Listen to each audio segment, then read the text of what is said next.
The station was called Meridian Cross, and it sat at the edge of neutral space the way a referee sits between two fighters who have agreed to a pause but not a stop. Varrock had never been to Meridian Cross before. He had seen it in reports and tactical maps and briefing documents, the kind that showed up when something important was about to happen. It existed because everyone needed somewhere to do things that could not be done anywhere else, and neutrality was the price of admission. The shuttle came in through the main approach corridor. Varrock sat at the window and looked out. The first thing he saw was Port 7, and the ship docked in Port 7. He had studied the file on the journey over. Human Warship, destroyer class. Active commission for 22 years. Current crew, 417. Current mission status, diplomatic detachment, voluntarily docked at Meridian Cross pending completion of the Galactic Council's scan request. The file had numbers and classifications, and a neat organizational structure. It had not prepared him for the actual ship. The ISV Dauntless was big. Not the biggest thing Varrock had ever seen. Veth battle cruisers ran twice its length, and Solon dreadnoughts made it look modest by comparison. But there was something about its size that had nothing to do with the number. There was a presence to it, a density. Like the ship had been built with the specific intention of taking up space in a way that would not be dismissed. The hull was gray. Dark industrial gray with no color markings, no decorative lines, no aesthetic coating. No family symbols or rank indicators in the design.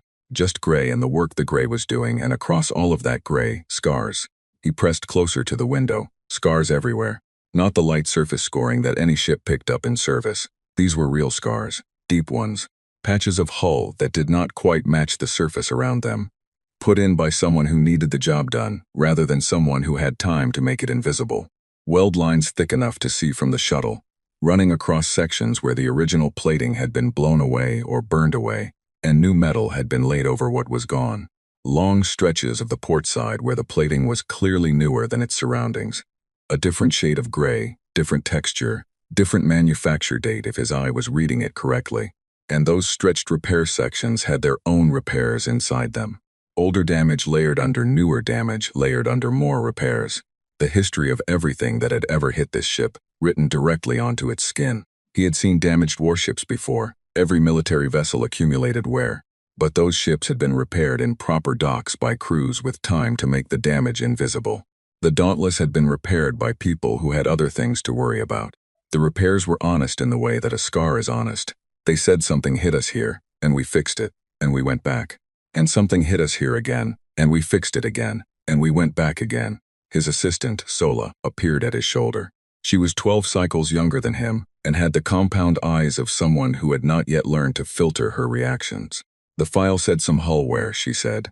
Yes, the file undersold it. Files often do. She was quiet for a moment. How many cycles do you think? On that port section alone.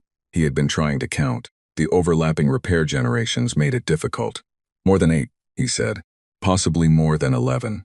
She made a sound under her breath that was not appropriate for formal company. Commander Dreth materialized behind them. He was the military observer the council had attached to the team. Not a scientist, but the kind of soldier who had seen enough to know what mattered without needing to measure it. He looked at the Dauntless for exactly 4 seconds. It's still flying, he said. Yes, Varrock agreed. That's the relevant detail. Dreth walked to the back of the shuttle to check the scanning equipment. Varrock kept watching the ship. He thought about what he knew of humanity. They had appeared 60 years ago at the edge of the galactic frontier. First contact had gone smoothly enough. Humans were communicative, capable of negotiation, willing to participate in the long diplomatic process the council required. They traded. They talked. They had a sense of humor that other species found confusing, but not unpleasant. They had also, in those 60 years, fought 7 wars. 2 of those they had started. 5 had been initiated by other species. Species that had looked at humanity and made a decision. Manageable, they had thought. Useful, perhaps, as a resource, or simply in the way. Decisions made after brief assessments of humanity's size and age and apparent strength relative to their own. 3 of those species no longer controlled the territory they had held before their war with humanity. 1 had been reduced to a single occupied system, a civilizational ruin negotiating survival terms. The 5th had survived with most of its holdings intact. But it had learned something in the process that no intelligence briefing could have taught it.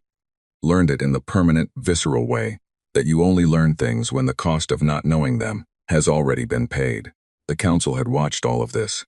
The Council always watched, and what it saw, across 60 years and 7 conflicts, was something it could not fully account for in its standard frameworks. Humanity was not the strongest species it had encountered, not the most advanced, not the most numerous, not the most ancient. Their technology was impressive but not supreme. Their fleets were capable but not overwhelming. And they kept winning, and the species that fought them kept making the same error of judgment.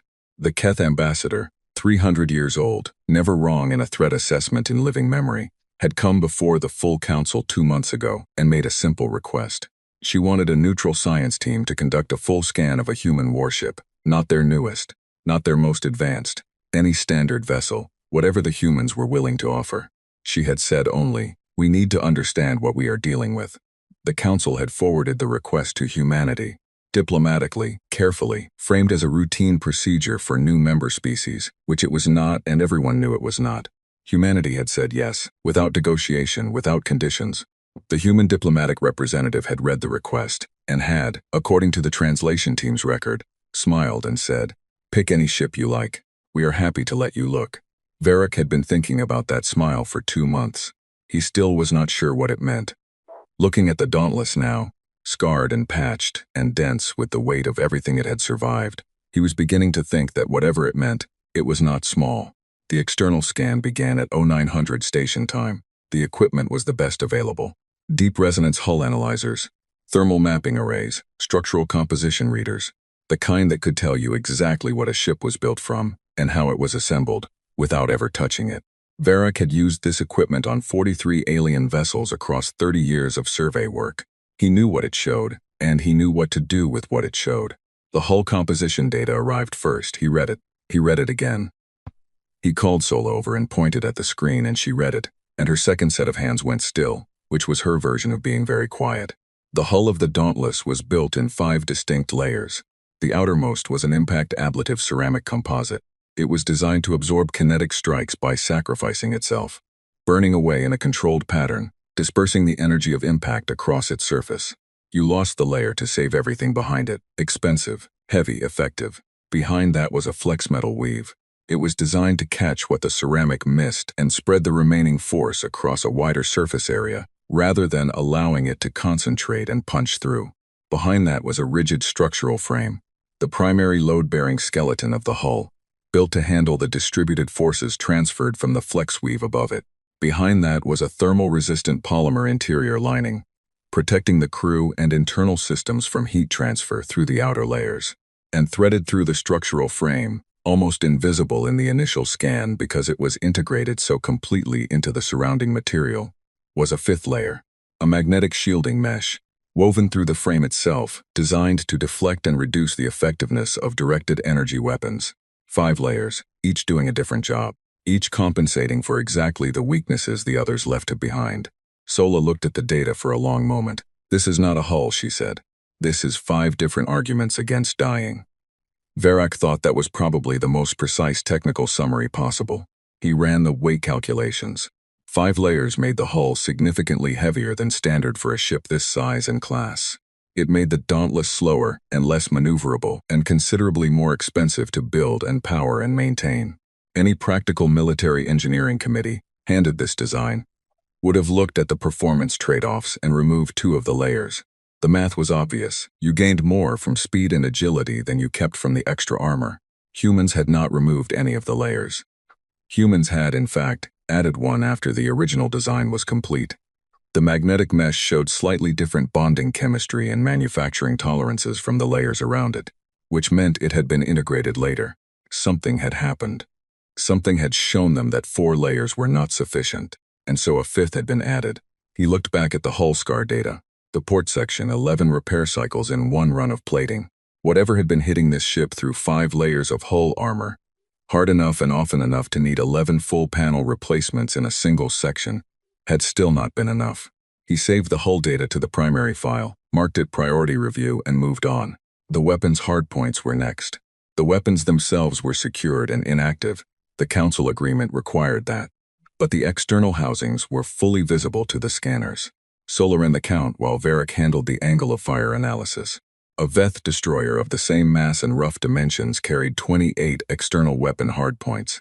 The Dauntless carried 60% more, not more powerful weapons. Not necessarily better weapons, just more of them, more angles of fire, more coverage. More options remaining if 8 or 10 or 12 of them were destroyed mid-engagement. He thought about the word redundancy and what it revealed about how you expected your battles to go. Commander Dreth appeared at his shoulder and looked at the hardpoint count. He stood with it for a while. "Do you know what we call a ship built this way?" he said finally. "No," Sola said. "Refusal," he said it flatly, as a technical term rather than an opinion. "It is the design philosophy of a species that has decided it will not run out of ways to fight back." He walked away again. The scan ran for 4 more hours. Verak worked through each section methodically, flagging every anomaly, and the flagged file grew longer than any he had generated in 30 years of survey work. The engine output was above rated capacity for the class, upgraded, probably more than once. The sensor array at the bow was larger than the original design specifications indicated, extended outward at some point to gain additional detection range. The point defense grid, the rapid-fire close-in systems meant to kill incoming missiles and debris, was twice as dense as any non-capital ship he had ever scanned. Everything said more armor, more weapons, more sensors, more output. Each addition carried a cost in weight or fuel or complexity or money or all four. Humans had paid every cost and added more anyway. When the scan was complete, Verak stood at the observation window and looked at the Dauntless one final time. 43 ships in his survey database. This was the 44th.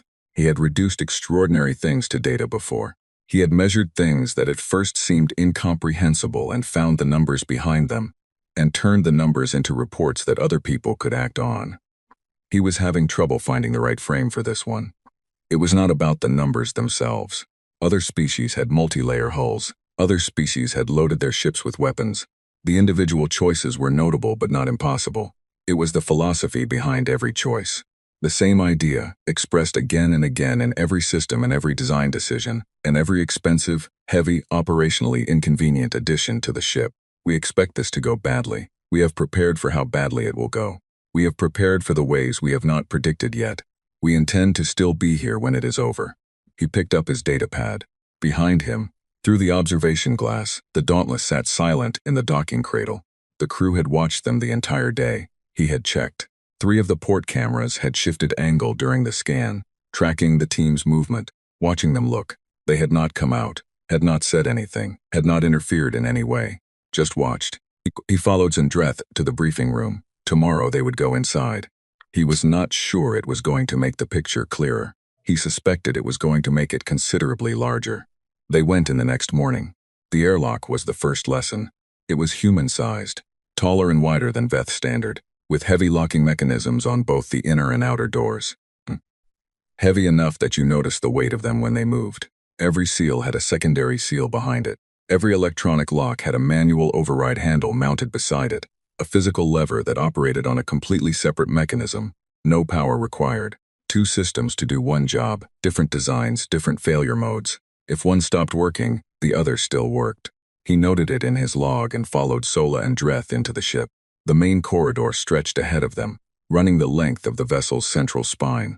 Low ceilings by Veth standard, built for human proportions, with thick conduit bundles running overhead and down both walls. Power lines, data lines, pressurization systems, all of it visible rather than hidden, accessible rather than sealed away. Every junction box along the corridor had a manual release. Every door they passed had both an electronic panel and a physical handle. Every 20 meters or so there was a sealed locker mounted to the wall, painted in bright color codes he did not yet know the meaning of. He opened one inside. Oxygen supply, 2 different sizes, emergency pressure patch materials, basic tools. A manual hull breach kit with instructions printed directly onto the inside of the locker door in multiple languages, including Veth standard. An emergency kit in every corridor, every 20 meters. He closed it and kept walking. They started with the weapons bays. There were 6 primary weapon stations on the main deck level, each one accessed through a reinforced door with, he was not surprised anymore, both electronic and manual locks. Inside, the weapon systems were larger and more complex than the external hardpoints had suggested. The hardpoints were delivery mechanisms. The rooms behind them were the full architecture of how the weapons were loaded, powered, aimed, and fired. He had expected alien technology to feel alien, cold, and difficult to understand, like walking through the logic of a different mind. The weapons bays felt completely familiar. Not in their specifics but in their intention. Every component was exposed and accessible. Nothing was sealed away behind panels that required special tools to open. Service points were labeled in large, clear text. Every station had 2 power inputs, one from the main grid, one from an independent secondary line routed from a separate section of the ship entirely. If the main power was cut, the weapons stayed online. The targeting systems had 3 independent processing units, each capable of running the full targeting function alone. All 3 ran simultaneously under normal conditions, cross-checking each other. If one failed, the other 2 continued without interruption. If 2 failed, the third continued. You had to destroy all 3 to take the targeting system offline. 3 independent processors for 1 targeting function. Varric was beginning to understand the pattern. But what stopped him entirely, long enough that Sola had to step around him, was what was mounted directly to each weapon station. Not nearby. Directly to it, bolted to the side of every station, at arm's reach from the operator's seat. A sealed kit bright yellow, with a list printed on its face, damage assessment tools. Replacement components for the most commonly destroyed parts of the station. 2 different types of field repair adhesive.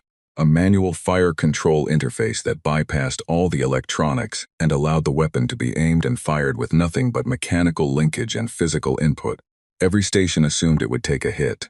Every station was equipped to keep working after the hit. He stood in front of one of these kits and thought about the philosophy required to attach it to every station on the ship. You had to have fought in enough situations where stations had taken hits and still needed to keep firing. You had to have learned that the hit was coming, not maybe, not sometimes, but inevitably, and that when it came, the operator sitting there would need to fix things with what was at hand and keep going. You had to have paid, in some way, for the version of this lesson that came before you installed the kits. He photographed the kit and moved on. The engineering section was in the middle of the ship, occupying 3 full deck levels, the mechanical heart of everything. Varric had studied human ship engineering in the briefing files, and thought he had understood the broad outline.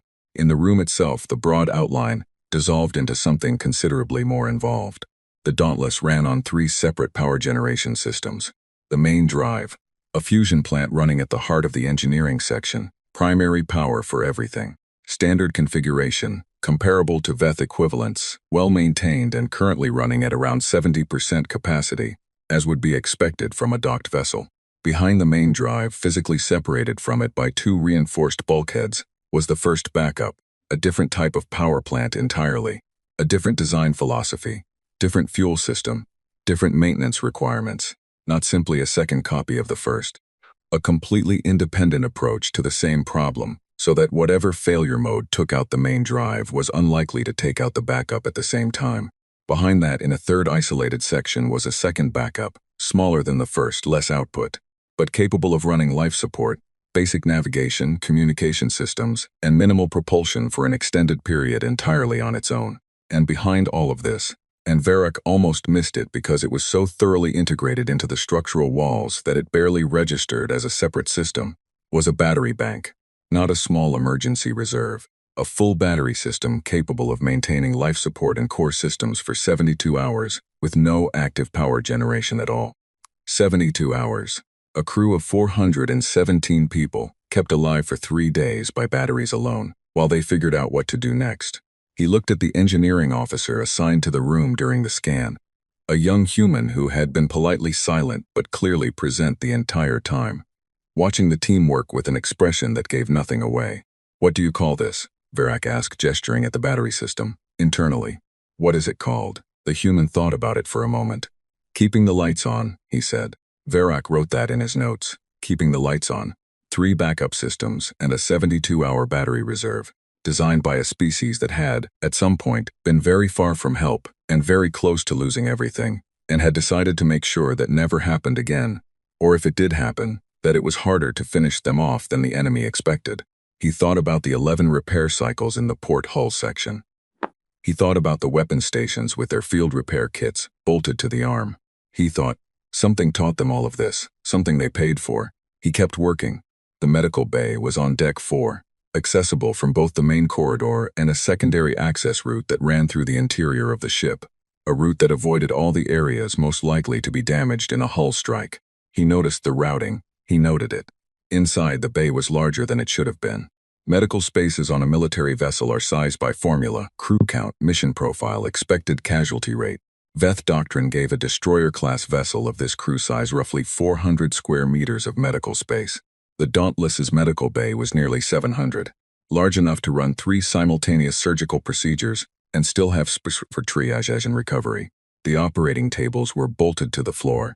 Each one had restraint points, straps and locks built into the structure of the table itself, capable of holding a human body in place under significant G-force or violent maneuvering. The overhead lighting was triple redundant. The equipment had independent power supply from the main bay systems.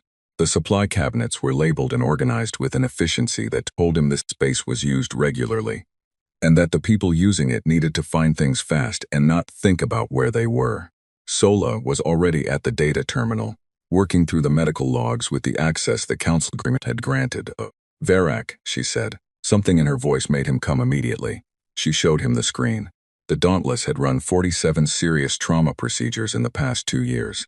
Not minor injuries, not standard illness. Serious trauma, cases that, on Veth vessels, would have required immediate evacuation to a full medical station for any chance of survival. 47 cases treated here, in this bay, on a ship that was, in many of those instances, still engaged or immediately post-engagement. The survival rate was recorded at the top of the log, 91%. He stood with that number for a while.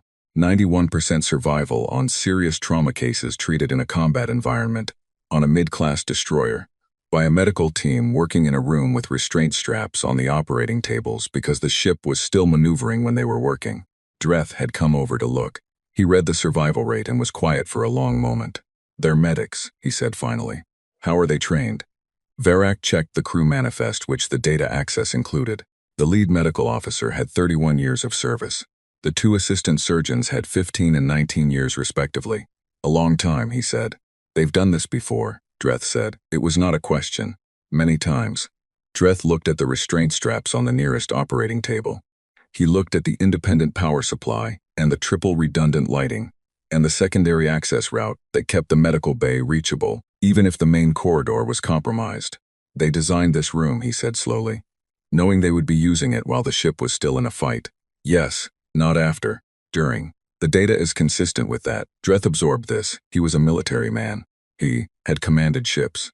He understood what it meant to design a medical bay for active combat conditions, what it said about how you expected your engagements to go, and how long you expected them to last. He walked to the far end of the bay and stood looking at the recovery beds there. 12 of them, currently empty, made up with clean material, waiting. "They expect to take people here from the bridge and the weapons bays and the engine room," he said. "Patch them up and send them back." Verak thought about the field repair kits bolted to the weapons stations, the manual overrides beside every door, the 72-hour battery bank in engineering, not just surviving after the fight, surviving through the fight, keeping as many people functional as possible for as long as the fight lasted, because they had learned, at a cost, always at a cost, that the fight lasted longer than you thought it would. "Yes," he said. "That is exactly what this room is for." Sola was still at the data terminal. She had scrolled past the trauma cases to something else in the logs. She was very still. "What?" Verak asked. "The injuries," she said. "The injury types in the trauma log." She turned the screen so he could see. "Most of them are consistent with weapons impacts or structural collapse. Explosive decompression events. Heat injuries from internal fires. Yes, but look at these." She indicated a subset of the cases, 11 of them spread across the 2-year period. "These are consistent with injuries sustained during manual repair operations. Under fire, crew members injured while fixing things on the ship, while the ship was being hit." He thought about the field repair kits and the manual overrides and the 72-hour batteries. He thought about a species that had built every system to be fixable by one person with basic tools in a damaged environment with no power available. They were not just surviving battles. They were maintaining functionality through them, pulling crew out of medical and back to stations, sending people into damaged sections to do manual repairs, while whatever was shooting at them continued to shoot at them. He thought, "You only build for this if you know it will happen.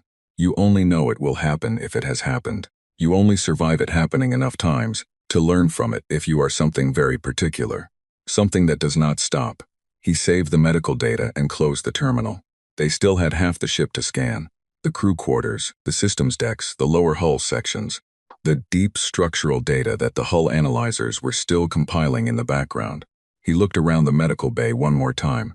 The bolted tables, the restraint straps, the 91% survival rate sitting in the terminal like a quiet, enormous fact. Then he picked up his equipment and moved to the next section. The picture was getting larger, as he had thought it would. He was beginning to understand what was in it. The crew quarters were on decks 5 and 6, running along both sides of the ship in long parallel corridors, doors evenly spaced, each one identical from the outside. The rooms behind them were small, smaller than Veth's standard by a noticeable margin. Functional space, not comfortable space, the kind of allocation that said we considered what you need and we gave you that and not more. Varric had expected a warship crew's living space to reflect the warship, bare, operational. The way the gray hull said nothing about the people inside it. He opened the first door and understood immediately that he had been wrong. The walls were covered. Not entirely, not in the chaotic way of clutter, but every crew member whose room they entered, and the Council's data access agreement included full access to all spaces, respectfully provided, had done something to the walls. Small things in most cases. Patches of color, objects mounted carefully, arranged with the particular care that people use when the space is small and every inch matters. And photographs, dozens of them. Physical photographs, printed and attached directly to the wall surfaces, at eye height. Flat, fixed images, a technology almost comically simple by interstellar standards, and the crew of the Dauntless used it everywhere. The photographs showed people, not landscapes mostly, not places, people. Groups of people in various configurations, some in uniform and some not. All of them looking at the camera with expressions that ranged across the full register of human emotional display, laughing, serious, squinting against a source, or holding things and pointing at things, and standing too close together in the way that groups of people do when they are genuinely comfortable. Families, friends, the people who were not here. He stood in the fourth room he had entered and looked at a photograph on the wall. 4 humans in outdoor setting, clearly a specific place on a specific day. 2 of them holding something between them while the other 2 watched. All of them laughing. Bright light, trees, some kind of body of water in the background. He thought about what it meant to carry this on a warship. Not decorative, not random. These photographs were chosen with care, put up with care, maintained with care. They were the first thing a crew member would see getting up, and the last thing before, lights out. They were the answer in some form to the question of what any of this was for. Varric's species had long ago moved past the need for such anchors. Veth compartmentalized the personal and the operational. You did the mission. The rest waited. It was efficient. It was the correct way to manage the psychological demands of long military service. He looked at the photograph for a while longer before moving on. Sola was working ahead of him in the corridor, her expression carefully neutral in the professional way, which meant she was working hard at keeping it that way. The common areas were on the same deck. A mess hall, a recreation space, a small library terminal room. They went through them methodically, scanning for anything relevant to the technical profile. In the recreation space they found games, physical ones, cards, simple board games, a few things that use small movable components, worn at the edges, used often, shared by a crew of over 400 people across years of deployment, the kind of wear that only comes from hands. In the mess hall there was a long table running the length of the room, and chairs bolted to the floor around it. Bolted, again, because the ship moved and sometimes moved hard, and a chair that could slide was a chair that could injure someone. Practical, everything practical. And on the far wall of the mess hall, Varric stopped. Someone had been drawing. The wall was covered, not fully, perhaps 3/4, with a detailed pencil illustration. Not printed, not displayed on a screen. Hand-drawn, directly on the wall surface, in what must have been thousands of hours of work accumulated over a very long time. It was a place. A landscape. Mountains in the background, a river in the middle distance, small buildings along the riverbank, fields around them, a road going somewhere out of frame, done in gray pencil tones, with careful attention to depth and light, to the texture of the mountain stone and the way the river moved, and the shapes of the trees along its bank. He did not know where it was. It was somewhere on Earth. Some crew member had looked at this wall in a mess hall on a warship in deep space and had decided to put their home on it. Not a digital image, not a printed reproduction. Their own hands, for however many months it had taken, bringing back a place that was very far away. He stood in front of it for a long time. Sola came and stood beside him. "Whoever did this," she said quietly, "they've been on this ship a long time. Yes. They've been away from that place for a long time. Yes." She was quiet. Then she said, "Does that make it harder or easier? Putting it on the wall like that?" He did not know. He thought it was probably different for different people, and that whoever had drawn this had worked out the answer for themselves over the months it had taken, and that the answer was visible in the fact that the drawing existed, and was finished, and was here. He photographed it and moved on. They did not find anything directly relevant to the technical scan in the living quarters. That was expected. They had come here for completeness, for the full profile the council had requested, but he kept the photographs in his memory. He kept the drawing in his memory. He thought they were relevant, even if the scan report did not have a category for them. They found the captain's log in the afternoon, accessed through the ship's data terminal under the same council agreement that covered all non-classified records. 22 years of entries, some brief, some longer, some clearly written in fatigue, some in the measured tone of someone choosing words for a record that would outlast the moment. Verak did not read all of it. He searched for the entries around the Dauntless's major recorded engagements, the ones that had left the deepest marks in the hull data. The first major battle was 8 years ago. He found the entry written in the days after. The captain's entry was short, shorter than he expected for something that, by the hull record, had been a severe engagement. It read, "We lost 31 today. Engine room fire got 12 of them, before suppression could reach the section. The others we couldn't get to in time. Cella's team tried. There was no path through. I have written 31 letters. I will send them when we dock. The ship is flyable. We will continue the mission. 31 dead. Letters written for each. Ship flyable. Continue."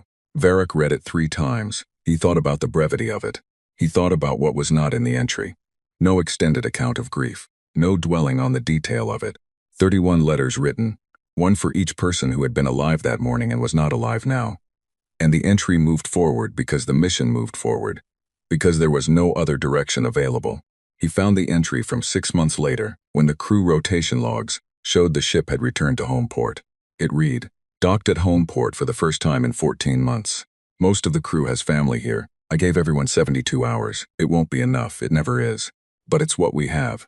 Henderson's daughter was born while we were out. He missed it. He got to meet her today, which is something. Not enough, but something. We will reassemble in 72 hours and continue. It won't be enough. It never is. But it's what we have." He saved that entry. He was not sure why, since it had no bearing on the technical scan. He saved it anyway. He kept reading. The entries from the second major engagement, 4 years ago, when the drive had been destroyed and the ship had run on backup power for 6 days. The captain's entry during day 3. Day 3 on secondary systems. Morale is holding. The engineering team is the best I've worked with. They've managed to bring one of the auxiliary thrust units partially online, which gives us some movement capability if we need it. Medical situation stable. I have told the crew what I tell them every time. We have done harder things than this. We are going to be fine, I believe this. I would not say it if I did not believe it. I would not say it if I did not believe it. He turned that over in his mind. A captain, on the 3rd day of a crisis, with a ship running on emergency power deep in space, writing in the log that they only told the crew they would be fine if they actually believed it. Not a performance of confidence, an actual standard they held themselves to. He wondered if it was true. He suspected it was. The log across 22 years had a consistency of voice that spoke of someone who told the truth, because they had decided, early on, that the truth was more useful than comfort. Sola was reading over his shoulder. She did not say anything for a while. Then she said, "I don't think I fully understood what the scan was about until right now." "What do you mean?" "I thought it was about the ship," she said. "The hull layers, the weapons, the engineering." She paused. "It's not about the ship." "No," he agreed. "The ship is what they built. It reflects who built it." "The photographs," she said. "Yes, the drawing. Yes, they're scared," she said. "They're scared, and they miss the people in those photographs. And they miss that place on the wall, and they go anyway, and they fight anyway. And they come back to the ship afterward, and they put the ship back together, and they go again." She said it as if saying it helped her understand it, as if it had needed to be said out loud before it became fully real. "The technical report will not capture that," she said. "No," he agreed. "It will not." They finished the crew sections in the late afternoon and moved to the armory, the last space on the scan list before they reached the deep hull analysis. The armory was fully inventoried and accessible. Personal weapons for each crew member, sidearms properly maintained and stored. Standard military issue, nothing unusual. Beside each personal sidearm was a second weapon, a different type, different mechanism, different use profile, in some cases larger, in some cases smaller, but always different from the first. Not a spare of the same weapon. A completely different option. Every crew member had 2 personal weapons, different from each other, so that whatever situation made the first one wrong for the job or impossible to use, the second one was something else. He stood in the armory and thought about the 5-layer hull, and the 3 power systems, and the 3 targeting processors, and the field repair kit bolted to every weapon station. He thought about what kind of species builds redundancy into everything, from the capital-scale engineering of the drive systems down to the personal kit of every individual crew member. He thought about the 31 letters and the drawing on the mess hall wall, and the 91% survival rate. And then he thought about a simpler thing, a thing that had been sitting at the edge of his understanding all day.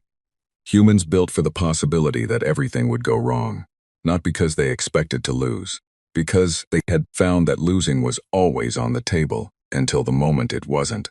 And between the moment when losing became possible and the moment when it was decided, there were options. There were always still options. You had to be alive to use them, and you had to have the tools, and you had to have the will to use the tools while everything around you was falling apart. Every design choice he had seen today was a vote for staying in the fight, not winning it cleanly. Staying in it at any cost, through any damage, past any reasonable expectation of survival. Because at some point, in some fight they had not expected to survive. Staying in it had been the thing that turned the outcome. He wrote that down.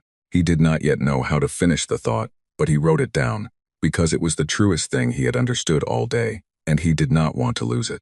Tomorrow they would go deeper. The hull analysis computers had been running the structural data since this morning, building the full picture of the ship's history and its bones, and by morning that data would be ready. He suspected it would be the most difficult part of the scan. He suspected it would also be the most important. He closed his equipment case and went back to the briefing room, and the drawing on the mess hall wall stayed in his mind the whole way. Those mountains, that river, those small buildings along the bank. Someone's home, crossed light years to sit on a warship wall, so that whoever made it would not forget what they were doing this for. He thought he was beginning to understand why the galaxy was afraid. It was not the weapons. Weapons were just metal and physics. It was the fact that there were 417 people on that ship who had photographs on their walls, and a drawing in the mess hall, and 31 letters in some captain's archive. And they were still here, still flying, still going back out. That was not the behavior of a species that thought it might lose. That was the behavior of a species that had decided it was not going to. The deep structural scan was ready at 0700. Varrock had been awake since 0500, sitting with the preliminary data, not quite reading it, because reading it required something he was not fully sure he was prepared to give. He had scanned 43 ships. He had read structural histories before. He knew what he would find in the bones of any ship that had seen real service: stress fractures, repair traces, the physical record of what the vessel had been through. He had never been reluctant to look before. At 0700 he opened the full file. The deep scan used resonance imaging to read the structural history of the metal itself. The stress patterns, the thermal signatures, the crystalline changes in the material that recorded. At the molecular level, every significant load and impact and repair the ship had ever experienced. Other evidence could be cleaned up, painted over, filed away. The bones kept everything. The Dauntless had been in 23 documented engagements across 22 years of service. He started with the hull record for the worst 3. The first significant engagement was 11 years ago. The scan data showed a large concentrated impact to the starboard forward section. Something capital class, a weapon that would have been fired from a ship considerably larger than the Dauntless. The energy signature recorded in the metal was severe. In a clean technical summary, the starboard section was partially destroyed. Emergency bulkheads had deployed to preserve interior pressure. Repair work had followed, but the repair work told the more complete story. The primary support frame in the starboard section had been bent. Not cracked, not broken, bent, a permanent deformation of the structure. The kind of damage that could not be fully corrected in field conditions without dismantling and replacing the frame entirely. That would have taken months in a proper dock. So the engineers had not done that. They had reinforced the opposite side, added mass to the port frame to compensate for the compromised starboard, recalculated the stress distribution across the entire midsection, reprogrammed the navigation system to account for the resulting slight asymmetry in how the hull handled thrust and maneuvering forces. The Dauntless flew differently after that engagement than it had before. A different ship in a small but permanent way, bent and adapted and still flying. 11 years of missions afterward. The second major engagement was 4 years ago. Both primary drives destroyed in a single hit. The structural data showed the shock propagation through the frame from that moment, a wave of force that had traveled through the entire ship, stressing every joint and connection point. The kind of systemic shock that could shake a vessel apart at its weakest points. Nothing had come apart. The engineering team had run on backup power for 6 days. Verak had read the captain's log entry. He thought now about what the structural data was showing him beneath that entry, the actual physical record of what the hull had endured and held through.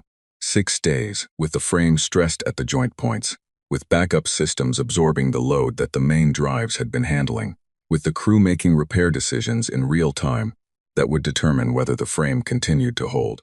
It had held.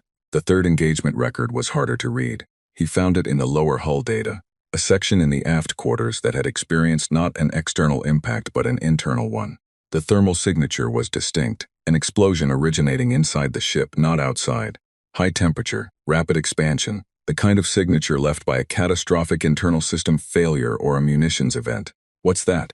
Sola asked. She had been reading the data on a parallel screen.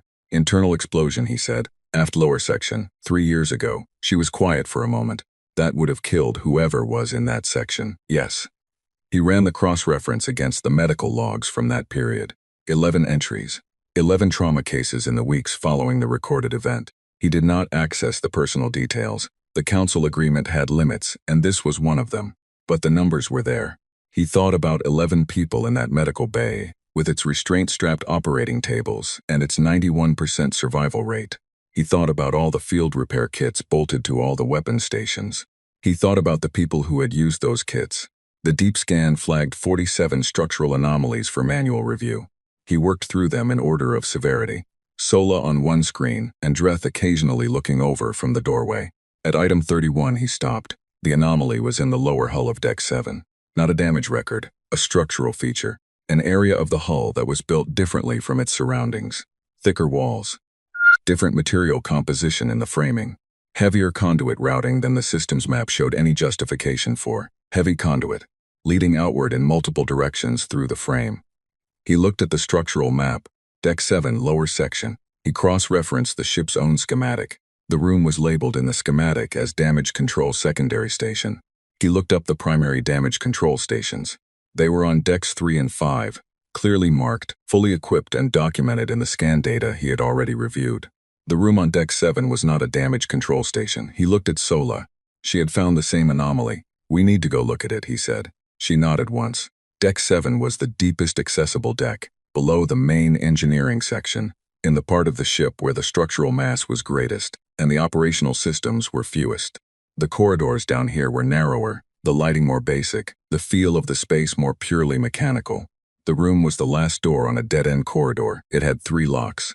An electronic keypad requiring an access code, a physical combination lock beside it, independent of any electronic system, and a biometric panel, a hand reader requiring a specific registered user. 3 locks to enter a room that the ship's schematic called a secondary damage control station. The Council's data access did not include physical lock overrides. They could not enter the room. They could scan it from outside with the deep resonance equipment, and Varric set it up while Dreth examined the door locks with the expression of a man working through a calculation. The scan ran for 12 minutes. The results showed him the room's interior in structural detail.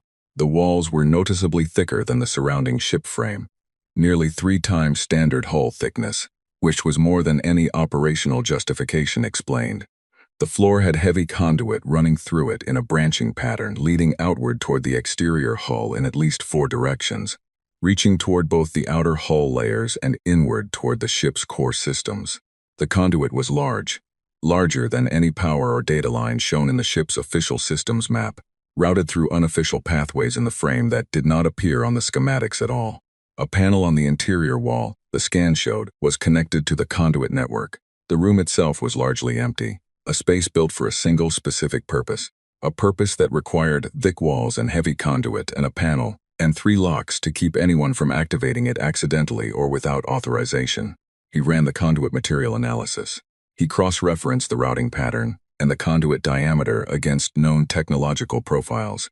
He ran the thermal residue analysis on the conduit material, looking for usage history. He found it.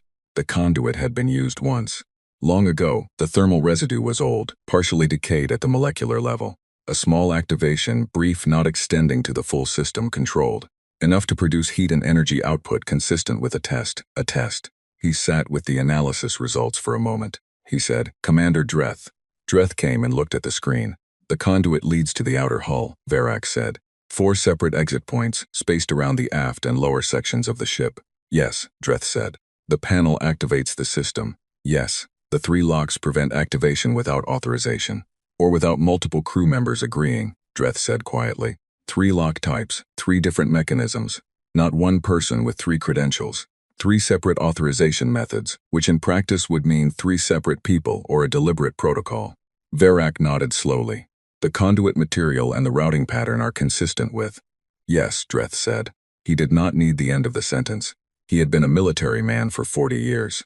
He knew the pattern. "How much?" he asked. Varak ran the energy output calculation based on the conduit capacity and the spatial routing. He ran it twice. "Enough to destroy the ship completely," he said, "and everything within approximately 50 kilometers. The number sat in the room. "And the test," Dreth said. He was looking at the thermal residue data. "They verified it worked, yes, a long time ago. Before the ship went into active service, most likely." "Of course." Dreth's voice was flat and professional. "You would test it before you needed it." Sola was standing in the corridor outside the room, looking at the door with its 3 locks. Her face was doing the thing again, where she was working at keeping it controlled. "This is a room," she said, "whose only purpose is to kill everyone in range if the crew is about to be captured or the ship is about to be taken." "That's one application," Dreth said. "What's the other one?" "The same one." He looked at the door. "If you lose. If there is no other option. If everything else has been tried and the crew is gone, and the ship is going to fall into enemy hands. You activate this room and the enemy does not get the ship and does not get what is on it and does not get the satisfaction of having won completely." Sola was quiet for a moment. "That's a suicide device." "No," Dreth said. He said it with a certainty that surprised Varak. "Suicide is giving up. This is the opposite." He looked at the door for another moment. "This room says you have not won. You have won the battle, and you will still not have won. Because we have made sure that winning costs you something that makes you question whether winning was worth attempting. This room exists to make the enemy think, before they start a fight with this ship, about what will happen if they succeed." Varak looked at the door. 3 locks, thick walls, old test signature in the conduit. They had built this room before the ship launched. It had been there from the beginning, part of the design. Not added after a bad experience. Installed from day one, as a statement of intent. "We expect to be in situations this bad. We have prepared for those situations. If you bring us to that point, this is what happens." He thought about the 5-layer hull, and the 3 power systems, and the 3 targeting processors. He thought about the pattern that had been running through every system on this ship for 2 days. Every system assumed the worst case was possible. Every system was prepared for the worst case. Nothing was left unplanned for. Not the weapons systems failing. Not the engines failing, not the power failing, not the crew being injured faster than they could be replaced. Not losing. Even losing had been prepared for. Even losing had a room. The scan report for the room would be accurate and complete and describe in technical terms what the conduit and the panel and the thick walls and the 3 locks meant in terms of destructive capacity. It would not describe what it meant. He thought about the drawing on the mess hall wall. Those mountains, that river, those small buildings. Someone had put their home on the wall of a ship that had a room in its basement designed to end everything in 50 kilometers if it came to that. The same ship, the same people. People who carried photographs of their families and drew their homes from memory. And also, before any of that, before they ever set foot on this ship for the first time, made sure there was a room on Deck 7 that said, "If you make us, we will take you with us." Not cruelty, not bloodlust. He had read too much of the captain's log to believe that. Preparation. Complete, thorough, leave nothing unplanned preparation. Right down to the event they most wanted to avoid. Because leaving it unplanned would have meant admitting it was unthinkable. And for humanity it was never unthinkable. It was simply another scenario to prepare for. He sealed the scan equipment, and stood in the corridor with Sola and Dreth outside the locked door for a moment. None of them spoke. Then Dreth turned and walked back toward the elevator, and they followed him, and the room with 3 locks was left behind them in the dark of Deck 7, where it had been sitting for 22 years, waiting for a day that had not come. Waiting. Ready. Varric thought that was the word for all of it, really. Ready. For anything. For everything.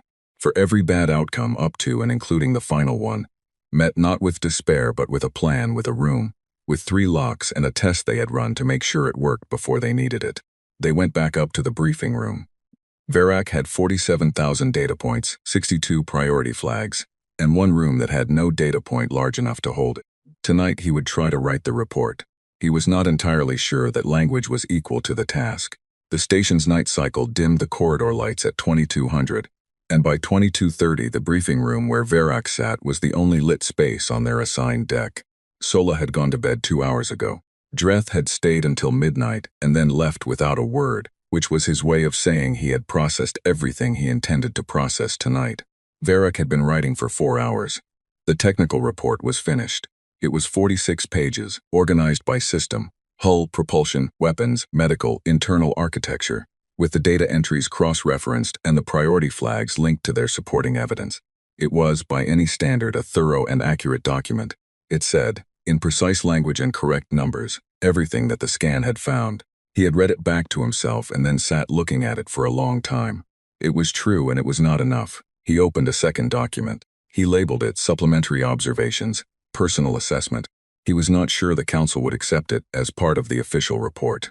He was not sure he cared. He had been a scientist for 30 years, and this was what the scan had found, and he was going to say it. He began. He wrote, "The technology documented in the primary report is not what makes this species dangerous. I want to be clear about that before I write anything else, because the primary report is very good, and it is easy to read it and conclude that the concern is about the weapons count or the hull layers or the redundant power systems." He stopped. He thought about the right way to say the next thing. He wrote, "Other species have better weapons. The Keth carry more firepower per vessel than the Dauntless does. The Moran have faster drives. The Solan have hull technology that makes 5 layers look modest. If you evaluated humanity by any single technical metric and compared them to the most advanced example in the galaxy of that metric, humanity would not come first. And yet," he paused. He deleted "and yet" because it was too small a transition for what came after it. He left a space instead and went on. He wrote, "Everything I saw during this scan was designed around the same central assumption. The assumption is not we will win. It is not we are the strongest. The assumption, expressed in every engineering choice from the hull construction to the room on Deck 7, is this. This is going to be harder and worse than we are planning for, and we are going to be here when it is over. That is not a technological position. That is a philosophical one, and I am not aware, in 30 years of survey work and 43 prior vessel scans, of another species that has embedded a philosophical position so completely into the physical structure of the things they build." He read that paragraph back. He left it. He wrote about the weapons redundancy and what it said about expecting to lose capability in a fight. He wrote about the 3 power systems and the 72-hour battery reserve and the 6 days on backup power and what the captain had written on day 3.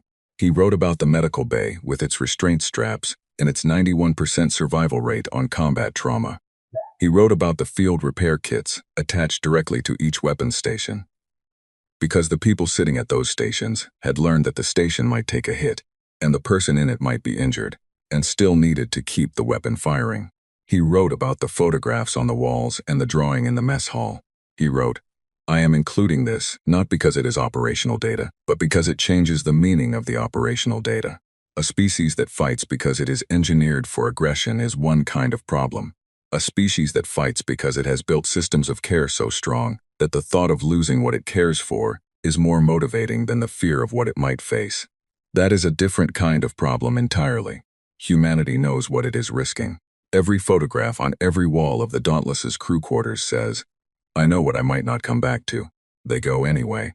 The captain's log across 22 years says they go back after every engagement, sometimes damaged, sometimes with 31 letters to write, always with the understanding that there will be more fights, and they will go into those too. This is not the psychology of a species in denial about danger. It is the psychology of a species that has looked at danger clearly, decided the alternative is worse, and built everything around not being stopped by it." He stopped writing. He looked at what he had written. He thought about the room on Deck 7 and how to describe it. He wrote, "The most operationally significant finding of this scan is a room on Deck 7, fully described in the technical report. I want to say one thing about it here that the technical report does not say. That room was built before this ship launched. It is not the result of a bad experience. It was not added after a fight that almost went the other way. It was designed and installed and tested as part of the original ship, before anyone had ever been hurt on it. They planned for losing before they ever started. Not because they expected to lose. Because they decided that even losing had to be on their terms. That even the worst case had to cost the enemy something unbearable. That no outcome, up to and including the death of the crew, was going to give the enemy what they wanted cleanly. I have thought about this for many hours. I think it is the most important thing I found on the Dauntless, more important than the hull composition or the weapons count or the survival statistics. Because it tells you not just what they are capable of, but what they are willing. The room on Deck 7 says, we have already decided how far we will go. There is no threshold you can push us past that we have not already planned to meet. How do you fight something that has already prepared for every outcome, including its own destruction? He sat back from the screen. The station was very quiet. The corridor outside the briefing room was dark. He wrote the last section. He wrote, I recommend the Council understand humanity not as a threat to be managed but as an outcome to be avoided. Not because humanity is aggressive. The record does not, on full examination, support that characterization. Of their 7 wars, 5 were started by others. They are not a species looking for conflict. They are a species that has decided conflict will not destroy them, and has built everything around that decision, and has been right enough times to keep building. The species that makes an enemy of humanity does not begin a battle, it begins a reckoning. And reckonings do not end until one side stops being able to insist on them. Humanity has not stopped in 60 years of galactic contact.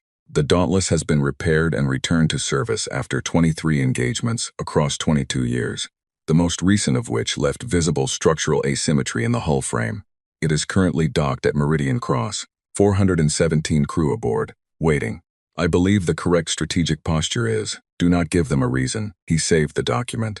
He attached it to the technical report. He marked both sections as complete. He heard something in the corridor. Footsteps. Sola walked quickly, light, compact steps. Not Dreth. He had heard Dreth's pattern for 3 days now, measured and deliberate. These footsteps were different. A longer stride, even, unhurried. The step of someone who was comfortable moving through this space.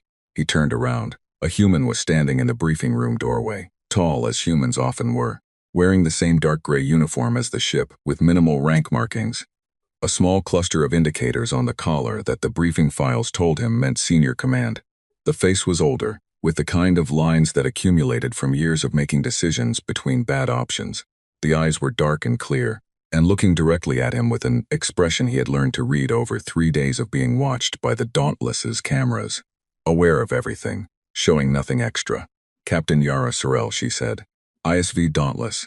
He had not heard her cross the docking tube from the ship. She had come over in the night and walked to this specific room and arrived at the door while he was still there, which was either very good timing or very deliberate navigation through the station. He suspected the latter. You knew we were scanning, he said. Of course, the whole time. You watched us. Port cameras, yes. She didn't move from the doorway. Her eyes went to the data pads on the table without coming any closer. Not reading them from there, just noting them. How's the report coming? He looked at her for a moment. He said, You let us find the room on Deck 7. I let you find everything. She said it simply without any particular emphasis. Why? She considered the question. Not in the way of someone deciding what to say, but in the way of someone who had already decided and was choosing the best way to say it accurately. A weapon you don't know about isn't a deterrent, she said. It's just a surprise. Surprises don't change decisions ahead of time. They only change decisions after the fact, when it's already too late. He thought about this. You wanted the Council to know. I wanted the Council to understand. She said it carefully, the distinction deliberate. There's a difference. Knowing is just data. Understanding is what you do differently because of the data. And what should we do differently? She looked at him steadily. Nothing, if we're being honest. You haven't done anything that requires a different response. The Council hasn't, a brief pause. But there will be a species that reads your report and decides to do something. There always is. And I would like them to understand, before they decide, what the decision actually means. He thought about the 31 letters, the drawing on the wall, the 6 days on backup power, and the entry that read, "I would not say it if I did not believe it." He thought about the room on Deck 7 with its 3 locks and its old test signature and its conduit reaching through the frame in 4 directions. "You are not what other species think you are," he said. "We rarely are." She said it without bitterness. "We're not the most dangerous thing in the galaxy. We know that. There are species with more ships, better technology, older knowledge. We don't have any illusions about where we stand in that ranking."